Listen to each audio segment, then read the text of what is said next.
नमस्कार, जय हिंद। स्टडी भारत में आपका हार्दिक स्वागत है। तो आज हम स्टार्ट करेंगे यूनिट 2 अनुसंधान अभिवृत्ति या शोध अभिवृत्ति, जिसे इंग्लिश में कहते हैं रिसर्च एप्टीट्यूड।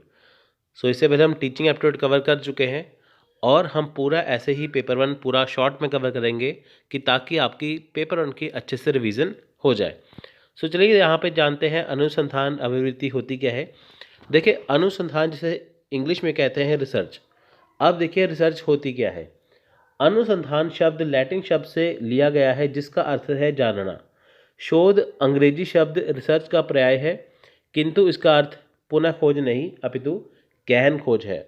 अब देखिए यहाँ पे क्या है, अनुसंधान या रिसर्च का मतलब क्या है कि किसी चीज़ को जानना, यानी कि जो चीज़ हमें पता नहीं है हमें उसका पता लगाना।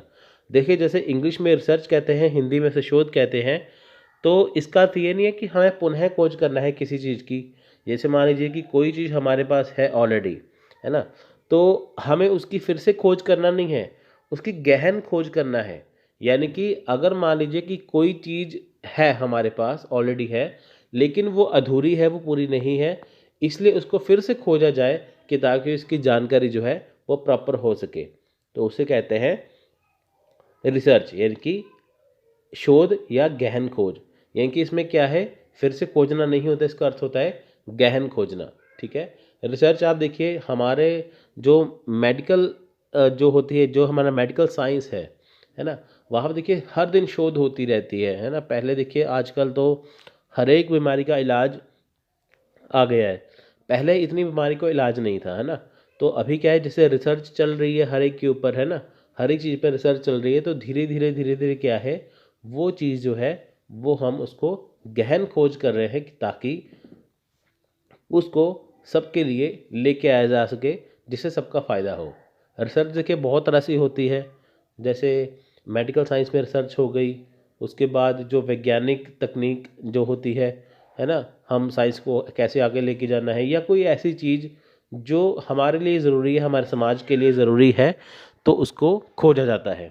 तो गहन खोज करना ये सबसे इसका अच्छा शब्द है, सबसे इसका सरल शब्द है। पुनः खोज नहीं होती, इसमें गहन खोज होती है। तो नवीन वस्तुओं की खोज और पुरानी वस्तुएं वस्तुओं एवं सिद्धांतों का पुनः परीक्षण करना, जिससे कि नए तथ्य प्राप्त हो सके, उसे शोध कहते हैं। यानी कि देखिए जो नई वस्तुएं खोजी गई हैं और पुरानी वस्तुएं, यानी कि जो हमारे पास जो चीज़ है ऑलरेडी, उसको ध्यान में रखते हुए, इसके सिद्धांतों को ध्यान में रखते हुए हमें नई चीज़ों का पता लगाना, जिससे नए तथ्य प्राप्त हो सके, तो उसे शोध कहते हैं। शोध का मुख्य उद्देश्य उस सत्य का पता लगाना है जो छिपा हुआ है और जिसे अभी तक खोजा नहीं गया है। यानी कि देखिए जो चीज़ हमारे पास ऑलरेडी है, तो उसको ध्यान में रखते हुए फिर से उसी चीज़ के ऊपर खोज करना, कि ताकि वो शोध में जो चीज़ अधूरी रह गई है उसे पता लगाना। तो देखिए अनुसंधान के उद्देश्य क्या है, रिसर्च ऑब्जेक्टिव। इसका उद्देश्य क्या होता है, क्यों की जाती है।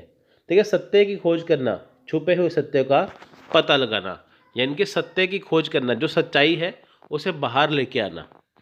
ठीक है, उसे बाहर लेके आना, यानी कि जो सत्य छुपा हुआ है उसका पता लगाना। अब देखिए मान लीजिए कि कोई क्राइम हो जाता है ना, कोई वारदात हो जाती है, कोई क्राइम हो जाता है।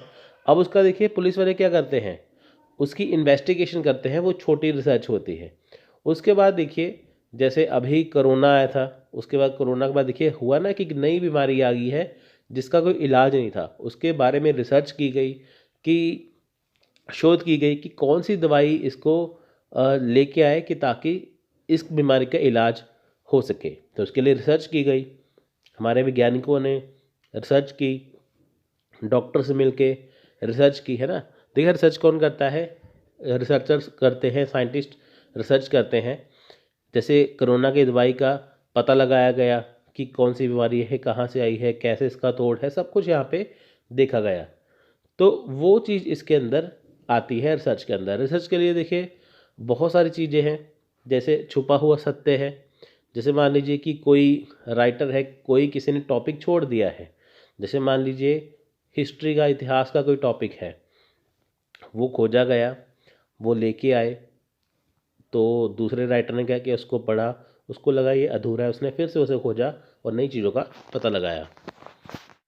सो नेक्स्ट देखिए यहाँ पे है नवीन तथ्यों की खोज करना या नवीन ज्ञान की प्राप्ति करना। अब देखिए जो अनुसंधान हो चुका है, जो खोज हो चुकी है, तो उसके अलावा क्या करना है कि जो नया सत्य है, नवीन खोज है, नवीन तथ्य है, उसकी खोज करना, यानी कि जो ऑलरेडी है वो तो नहीं करना, लेकिन उसके अलावा क्या हो सकता है उसका पता लगाना। किसी घटना के बारे में नई जानकारी प्राप्त करना। अब देखिए, जो घटना हो चुकी है उसके बारे में नई नई जानकारी प्राप्त करना जो कि रह गई है। समस्याओं का निदान या समाधान करना। अगर मान लीजिए कि रिसर्च हो चुकी है, रिसर्च अधूरी है, लेकिन उसे पूरा नहीं किया गया, तो उस रिसर्च को पूरा करना। तो उसमें जो जो समस्याएं हैं, जैसे मान लीजिए कोई रिसर्च कर ली गई है लेकिन उसमें बहुत सारी समस्याएं हैं, तो उन समस्याओं का समाधान करना। वैज्ञानिक कार्यविधि के उपयोग द्वारा प्रश्नों के उत्तर प्राप्त करना। अब देखिए, वैज्ञानिक कार्यविधि के उपयोग, वैज्ञानिक कार्यविधि क्या होती है, जिसमें हम स्तर बाय स्तर, है ना, स्तर से स्तर तक, यानी कि स्टेप बाय स्टेप जिसमें हम चलते हैं, है ना, कदम से कदम तक हम जिसमें चलते हैं ना। वैज्ञानिक कार्यविधि क्या होती है, हर काम सिस्टमैटिक वे से होता है, हर काम सिस्टम के तरीके से होता है। तो जैसे कोई रिसर्च है, उसके जो प्रश्न हमारे सामने हैं, हमारे सामने जो समस्याएं हैं, उसका जो हल करना है, उसका जो उत्तर ढूंढना है, उसके द्वारा वैज्ञानिक कार्यविधि उपयोग होती है। यानी कि पहले क्या करना है, बाद में क्या करना है, तो सब कुछ उसके अकॉर्डिंग चलना होता है। तो उसे बोलते हैं वैज्ञानिक कार्यविधि। क्योंकि देखिए, रिसर्च का, अनुसंधान का जो करने का तरीका होता है वो एक अलग तरीका होता है जिसे फॉलो करना ज़रूरी है। सो नेक्स्ट देखिए, अनुसंधान या शोध की विशेषताएं, कैरेक्टरिस्टिक्स ऑफ रिसर्च। अब शोध की विशेषताएं क्या है, सटीकता, यानी कि एक्यूरेसी। देखिए, शोध हमेशा क्या होती है, सटीक होती है। सटीक मतलब जिसमें कोई संशय ना हो, अपितु किंतु परंतु ये कुछ ना हो, है ना। सटीक हो यानी कि जो खोजा गया वही सत्य है। वैलिडिटी यानी कि वैधता। अब देखिए, वैध होनी चाहिए, यानी कि जो चीज़ खोजी गई है वो असल ज़िंदगी में होनी चाहिए। ऐसा नहीं है कि हमने काल्पनिक चीज़ें खोज ली हैं जिसका कोई अता पता नहीं है। जो रिसर्च खोजी गई है वो असल ज़िंदगी में है ना। बहुत सारी चीज़ें इसमें आती हैं, जैसे लाल किला है, वो किसने बनवाया, वो सब कुछ यहाँ पे होता है। वो वाकई किताबों में भी होता है और वहाँ पे भी होता है। तो उसके अलावा जो जो चीज़ें हैं वो सारी चीज़ें प्रूफ के अकॉर्डिंग होती है, वो वैध होती है। तो नेक्स्ट है आलोचनात्मक, क्रिटिकल। अब देखिए, जो रिसर्च है, अनुसंधान है, वो आलोचनात्मक भी होती है, क्रिटिकल भी होती है। जैसे मान लीजिए किसी ने कोई शोध कर ली, तो हर एक जो शोध है, जैसे आपने शोध किया आपका तरीका अलग, मैंने शोध की मेरा तरीका अलग, किसी और ने शोध की उसका तरीका अलग, तो उसने अपने अकॉर्डिंग शोध कर ली, है ना। तो वहाँ पे क्या है, इसमें कुछ ना कुछ कमियां रह जाती हैं, तो वही आलोचना का कारण बनती है। नेक्स्ट है विश्वसनीयता यानी कि रिलायबिलिटी। अब देखिए, इसकी विश्वसनीयता है, विश्वसनीयता मतलब कि ये रिलायबल है। विश्वसनीयता का मतलब क्या होता है कि जो चीज़ खोजी गई है वो सभी जगह जैसे मान लीजिए आपने कोई चीज़ खोज ली है, किसी ने कोई चीज़ खोज ली है, सर्च कर ली है, तो वो विश्वसनीय है। अगर कोई उसे फिर से खोजेगा तो वो वही परिणाम उसका पाएगा जो पहले रिसर्चर ने उसका पाया था। जो पहले अनुसंधान करता था उसने जो उसका रिजल्ट पाया, जो उसका परिणाम पाया, दूसरा भी उसका यही परिणाम पाएगा, है ना। तो वो विश्वसनीय हो गया कि यही जो खोजी गई है वो अकॉर्डिंग टू जो सिस्टम की खोजी गई है, तो वही सत्य है। नेक्स्ट है प्रयोग सिद्ध यानी कि एम्पेरिकल। अब देखिए, जो अनुसंधान है वो हमेशा प्रयोग सिद्ध होती है, एम्पेरिकल होती है। प्रयोग सिद्ध में देखिए बहुत सारी चीज़ें आती हैं, जैसे कोई रिसर्च कर ली गई है, अनुसंधान कुछ कर लिया गया है, वो प्रयोग सिद्ध होना चाहिए। यानी कि जो चीज़ खोज ली गई है उसका पता लगाने के लिए, उसमें कोई कमियां ढूंढने के लिए उसका प्रयोग भी होना चाहिए, है ना। प्रयोग सिद्ध होनी चाहिए, वो काम वाली होनी चाहिए, काम की होनी चाहिए। नेक्स्ट है निष्पक्षता। अब देखिए, जो रिसर्च खोजी गई है, जो रिसर्च की गई है, वो हमेशा ऑब्जेक्टिविटी के अकॉर्डिंग हो, यानी कि निष्पक्ष हो। किसी के ऊपर इनकी ऐसा नहीं कि जैसे होती है ना, निष्पक्ष हो, इसमें जो अच्छा है वो अच्छा दिखाया जाए, जो बुरा है वो बुरा दिखाया जाए। ऐसा नहीं है कि किसी को खुश करने के लिए हाँ उसमें झूठ बोल दिया, ऐसा कुछ नहीं है, निष्पक्ष हो। तो नेक्स्ट है वास्तविक जीवन के अनुभवों में नियंत्रित, control in real life experiences. अब देखिए, जो रिसर्च होती है, अनुसंधान होती है, शोध होती है, वो वास्तविक जीवन के अनुभवों में नियंत्रित होती है। यानी कि जो हमारा वास्तविक जीवन है, उसके जो अनुभव है वो उसके ही कंट्रोल में, उसके ही अंदर होती है, उससे नियंत्रित होती है, उससे बाहर नहीं होती। यानी कि ऐसा नहीं कि जो वास्तविक जीवन वाकई में हमारा चल रहा है, जो हमें आसपास की चीज़ें दिखाई दे रही हैं वो उसी के अंदर होगी।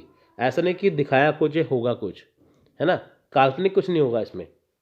नेक्स्ट है चक्रीय या वृद्धिशील। अब देखिए जो रिसर्च होती है, अनुसंधान या शोध होती है, वो चक्रीय है, वृद्धिशील है, यानी कि साइक्लिक भी है, इंक्रीमेंटल भी है। अब देखिए इसका मतलब क्या है कि जो रिसर्च एक बार कर ली गई है ऐसा नहीं है कि वो वहाँ पे बंद हो जाएगी। दूसरा अनुसंधान करता आएगा, वो अपनी तरफ से फिर से उसे खोजेगा, तो करते करते करते करते क्या है वो रिसर्च आगे बढ़ती जाएगी। एक साइकिल हो जाता है, चक्र बन जाता है जो हमेशा चलता रहता है। अब देखिए मान लीजिए कि कोई चीज़, जैसे मान लीजिए आपको मैं सिंपल सा एक एग्जांपल देता हूँ। जैसे देखिए पहले क्या होता था, जब कुत्ते काट लेते थे, यानी कि डॉगी जब बाइट कर लेते थे, जब कुत्ते काटते थे तो उससे क्या था 14 इंजेक्शन लगते थे, है ना, रेबीज़ के।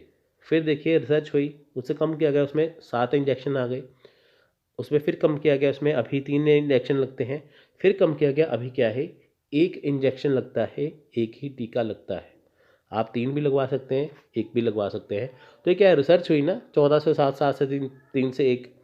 तो देखिए ये धीरे धीरे किसने पहले 14 की खोज की, फिर देखिए 7 की खोज हुई, फिर 7 से 3, 3 से 1।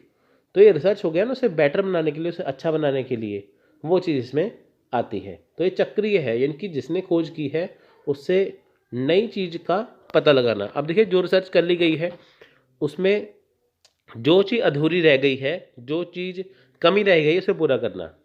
14 टीके थे, 14 से 7 किए, 7 से 3, 3 से 1 हो गया ना, ये सटीक हो गया।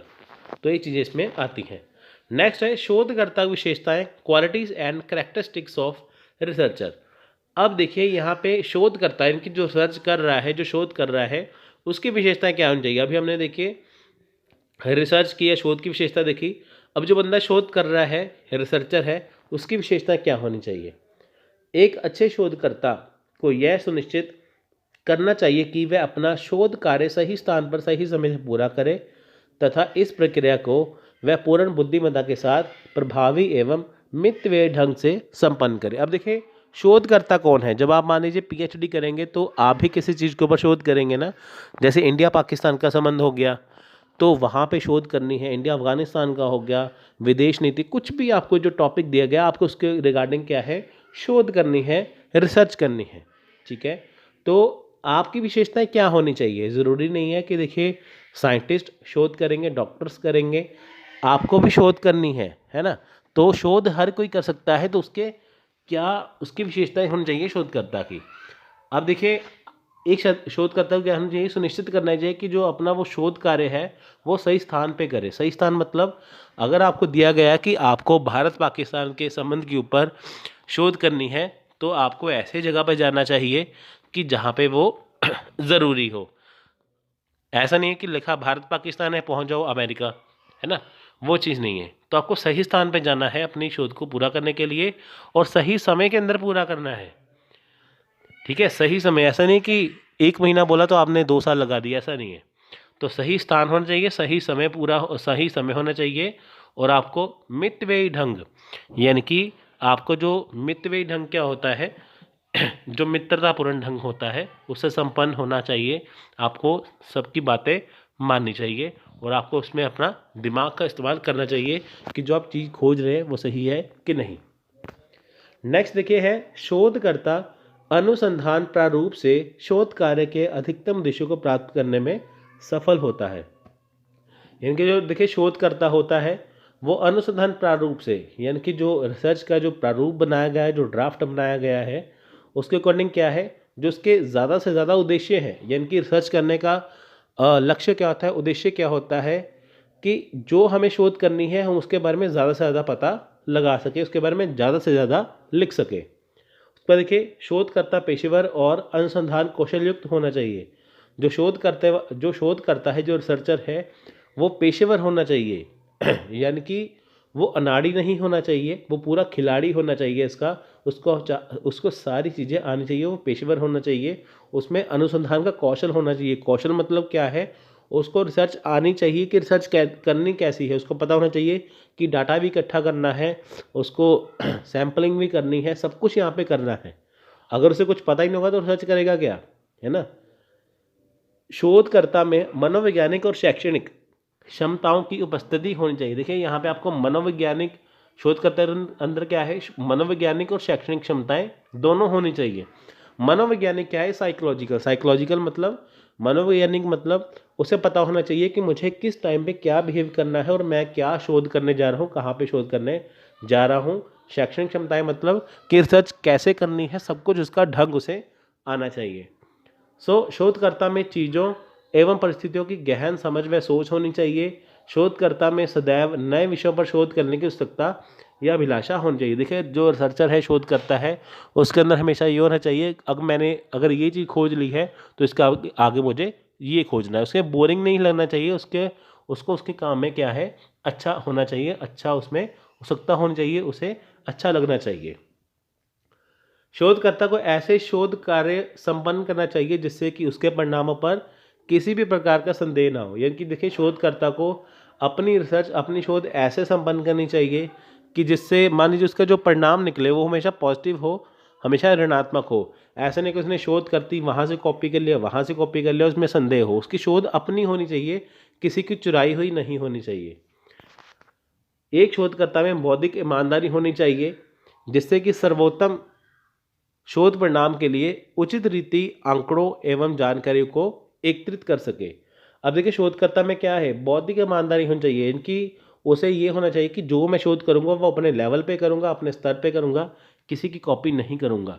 क्योंकि देखिए अगर वो किसी की कॉपी नहीं करेगा तो जो उसने चीज़ खोजनी है वो अपनी मर्जी से जो खोजेगा उसके परिणाम जो है वो सबसे बेहतर होंगे। नेक्स्ट है शोध के प्रकार, यानी कि टाइप ऑफ रिसर्च। आधारभूत या मूलभूत सोच, बेसिक और फंडामेंटल रिसर्च। अब देखिए जो बेसिक फंडामेंटल क्या है, आधारभूत या मूलभूत शोध क्या होती है, इसका मतलब है कि जो आप शोध कर रहे हैं उसकी बेसिक चीज़ें क्या होती है, उसका आधार क्या होता है, आपको शोध कहाँ से शुरू करनी है, कहाँ पे ख़त्म करनी है, रिसर्च कहाँ से स्टार्ट करनी है, रिसर्च होती क्या है। पहली बात तो आपके सामने टॉपिक होना चाहिए, विषय होना चाहिए कि हाँ ये मेरा आधार है, इसको मेरे को लेके चलना है ना। वही बात कि इंडिया पाकिस्तान का संबंध है, आपके सामने टॉपिक है इंडिया पाकिस्तान का संबंध है, तो आपको उसके बारे में ज़्यादा से ज़्यादा खोजना है, किसके साथ मित्रतापूर्ण संबंध कैसे आ सके, है ना। तो वो आपको यहाँ पे होना चाहिए। तो आधार आ गया ना कि मित्रतापूर्ण संबंध कैसे होना चाहिए, दुश्मनी तो है लेकिन दोस्ती में कैसे बदलना है, वो चीज़ें। तो या भारत चीन का हो गया कि इसकी दोस्ती में कैसे बदलना है ना। तो वो चीज़ में आती हैं कि आधार आपको मिलना चाहिए, उसके अकॉर्डिंग फिर आपको सारी चीज़ें जो है इसके बेस पे करनी चाहिए कि हाँ आपको इसके बारे में कैसे कैसे खोजना है। वो होता है आधारभूत शोध, यानी कि आपका पास आधार हो, विषय हो। वर्णनात्मक शोध होती है डिस्क्रिप्टिव रिसर्च। वर्णनात्मक मतलब होता है कि कोई चीज़ घटी है उसके बारे में पूरा विस्तार देना। जैसे मान लीजिए कहीं पे कोई इंसिडेंट हो गया, कहीं पे कोई घटना हो गई, तो वो घटना कब हुई, किस प्रकार से हुई, सब कुछ यहाँ पे बताया जाता है कि वो घटना ऐसे ऐसी थी। डिस्क्रिप्टिव रिसर्च होता है जिसमें पूरा डिटेल से समझाया जाता है, वर्णनात्मक तौर पे समझाया जाता है कि वो घटना कैसे हुई, कितने समय पे हुई, सब कुछ यहाँ पे पूरा डिटेल में समझाया होता है। उसके बाद देखिए विश्लेषणात्मक शोध। विश्लेषणात्मक होता है विश्लेषण करना, यानी कि एनालिटिक रिसर्च। इसमें होता है कि जो चीज़ घटना हुई है वे क्यों हुई है, कैसे हुई है, कब हुई है, सब कुछ यहाँ पे है। डिस्क्रिप्टिव में क्या है, विस्तार बताया कि ये घटना यहाँ पे हो गई, लेकिन एनालिटिक में क्या किया, विश्लेषणात्मक में क्या किया कि क्यों हुई, इसके पीछे क्या है, कारण क्या था, निवारण क्या है, सब कुछ यहाँ पे पता लगाया जाता है। विशुद्ध या मूल शोध, ट्रू बेसिक रिसर्च। यानी कि देखिए विशुद्ध क्या होती है, ट्रू रिसर्च। ट्रू का मतलब क्या है कि जो सही रिसर्च करना, ठीक है, जो सही रिसर्च, ट्रू रिसर्च होती है, विशुद्ध होती है, जो चीज़ सही है उसे वैसे ही उसको बताना, उसमें कुछ भी अपनी तरफ से मिक्स नहीं करना। जो चीज़ आपको दिखाई दे रही है वही चीज़ इसमें आपको बताना। देखिए एक जज के सामने अगर कोई वकील अगर अच्छे फैक्ट, जो सही फैक्ट, वो तथ्य दिखाएगा तभी वो सही परिणाम देंगे ना। सब कुछ झूठ हो तो उसका क्या फ़ायदा, वो चीज़। नेक्स्ट है प्रयोग सिद्ध, अप्लाइड रिसर्च। अब देखिए जो रिसर्च होती है उसे प्रयोग करना चाहिए। अब देखिए मान लीजिए कि कोरोना की दवाई बना दी, अब उसे मान लीजिए प्रयोग नहीं किया गया तो वो तो हानिकारक होगा ना। जब भी कोई दवा बनती है साइंटिस्ट कुछ भी जैसे बनाते हैं, है ना, डॉक्टर जैसे उसको पहले टेस्ट करके देखा जाता है ना। तो पहले से क्या है, डॉक्टर साइंटिस्ट जैसे साइंटिस्ट होते हैं ना, खोज करते हैं चीज़ों की। तो वो चीज़ों को जैसे बनाते हैं, दवाइयाँ बनाते हैं। अगर मान लीजिए पहले उसे अगर अगर उसे प्रयोग नहीं किया गया, पहले टेस्ट किया जाता है ना, चूहों के ऊपर टेस्ट किया जाता है। अगर मान लीजिए कि टेस्ट वहाँ पे फेल हो जाता है, तो उसे फिर से किया जाता है कि ताकि ये किसी को हानि नहीं पहुंचाए।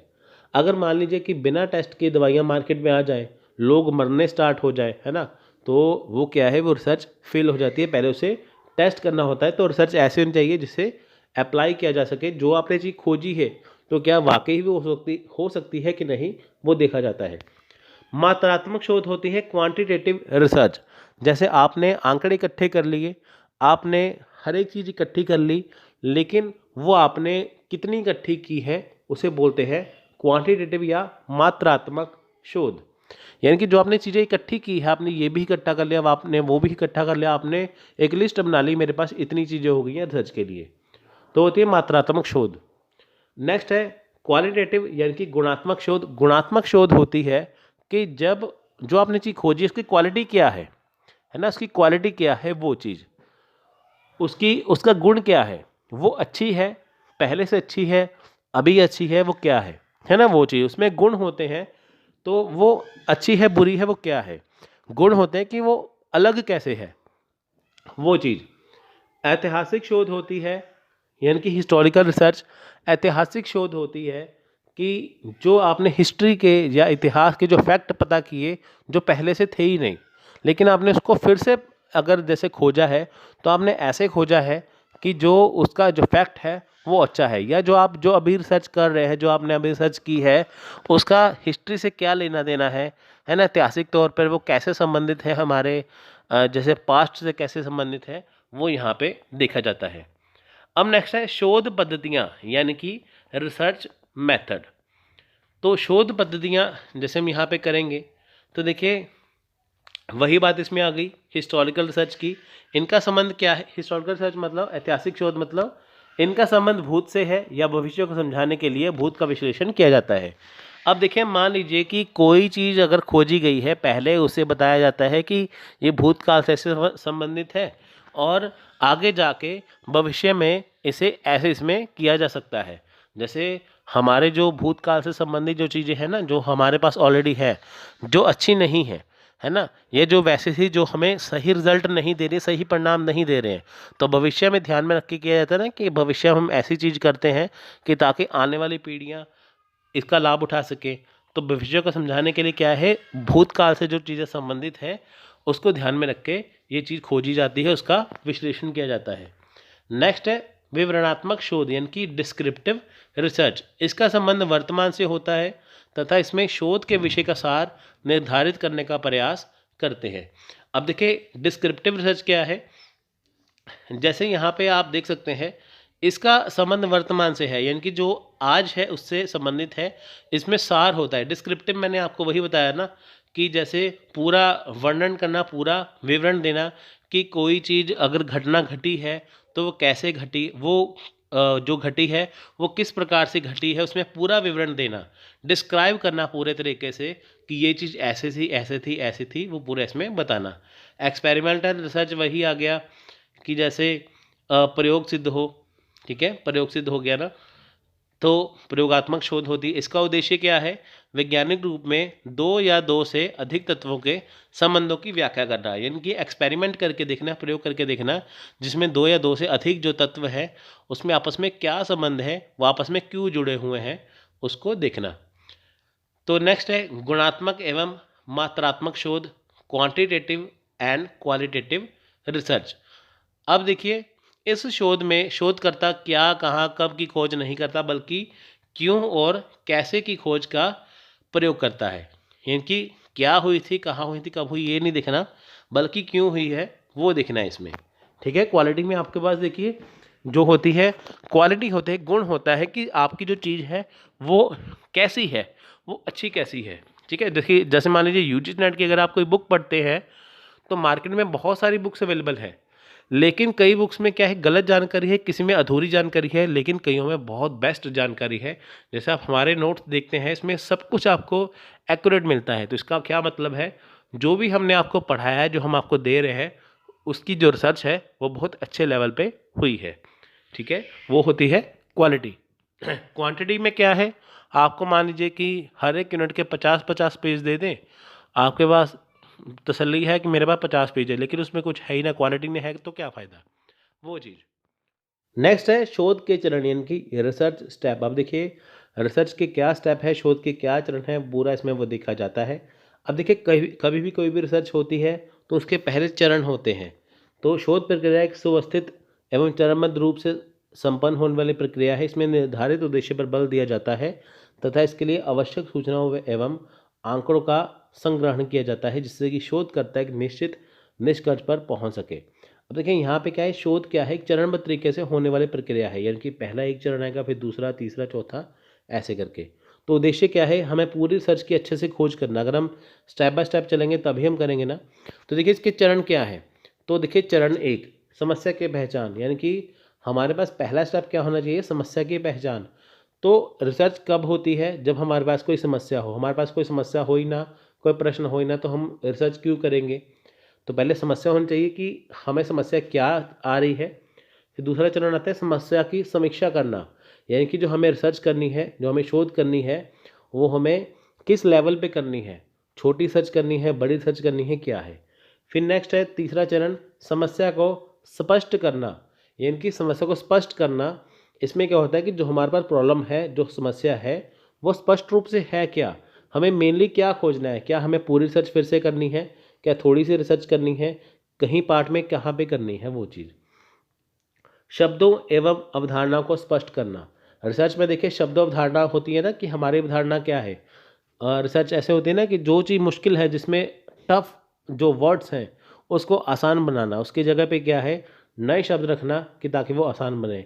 शब्द है जो अवधारणा है, उसको स्पष्ट करना कि हमें इनका पता लगाना है।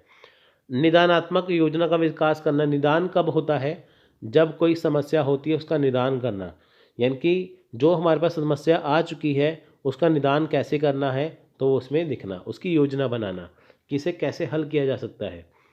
आंकड़ों का संग्रहण करना। अब आंकड़े संग्रहण यहाँ पे किए जाते हैं कि आंकड़े इकट्ठे करना, कि जो हमने रिसर्च की है उसके बारे में वहाँ भी जाके पता लगाना। आंकड़ों का विश्लेषण करना, जो हमारे पास आंकड़े इकट्ठे हैं तो क्या हमने सही आंकड़े इकट्ठे किए या नहीं हैं, उसका यहाँ पे देखना।